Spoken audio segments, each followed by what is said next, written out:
By the time the Beatles were recording the White Album, the band was already under severe strain. Studio sessions were routinely filled with arguments, disagreements, and even walkouts, making conflict feel like a normal part of the process. As a result, several songs were abandoned before ever reaching the album. One notable casualty was Not Guilty, a track written by George Harrison that was ultimately shelved despite being recorded more than 100 times. The India Trip and the Origins of Not Guilty. Some of the Beatles' most celebrated material emerged after their visit to India, including John Lennon's Across the Universe, a song that took months to fully realize. While the journey had the potential to strengthen the group's bond, it instead deepened existing divisions.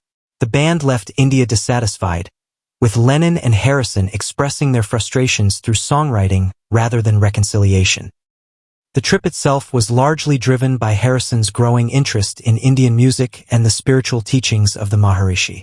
That influence quickly faded when rumors surfaced accusing the Maharishi of inappropriate behavior toward female students. Although Paul McCartney and Ringo Starr had never been particularly invested in the Maharishi's teachings, Lennon reacted strongly to the controversy and later used his songwriting to voice his anger. Harrison's Not Guilty followed as a pointed response, aimed at McCartney and Lennon for the way he felt pushed aside within the group. The song reflected years of accumulated frustration, especially over Harrison's role as a songwriter being overshadowed by the dominant Lennon-McCartney partnership, who consistently received most of the recognition. These tensions had existed long before the India trip, making it likely that Harrison would eventually confront them in his music, regardless of the specific circumstances. Why the song was left behind. The Beatles' reputation as one of the greatest bands in history is partly rooted in their uncompromising musical standards. Even after 102 takes, none of the band members, including Harrison himself, were entirely satisfied with Not Guilty. However, technical perfection was not the main reason the song was excluded from the album. Instead, the decision came down to its lyrics, which openly revealed Harrison's growing resentment toward Lennon and McCartney. Recording executives felt the song exposed too much of the group's internal conflict at a time when unity was already fragile. To avoid drawing attention to the band's strained relationships, Not Guilty was removed from the track list, while Lennon's critical song made the final cut.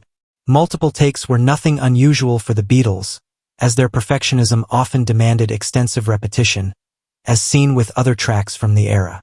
Still, Not Guilty set a new record.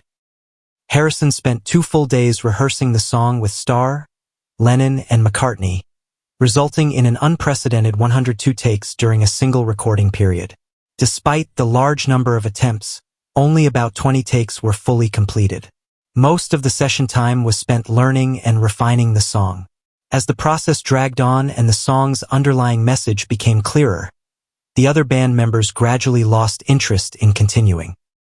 In the end, the effort invested in those 102 takes led to no immediate result. Life after the Beatles. Harrison did not return to Not Guilty until roughly 10 years after the Beatles broke up. In the meantime, he released All Things Must Pass, an album filled with material he had written while still a member of the band.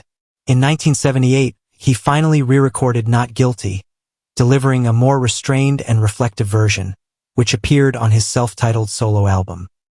Because so many versions of the song exist, 102 takes in total, with only a small number completed, fans and collectors have long speculated about what a definitive Beatles-era version might have sounded like.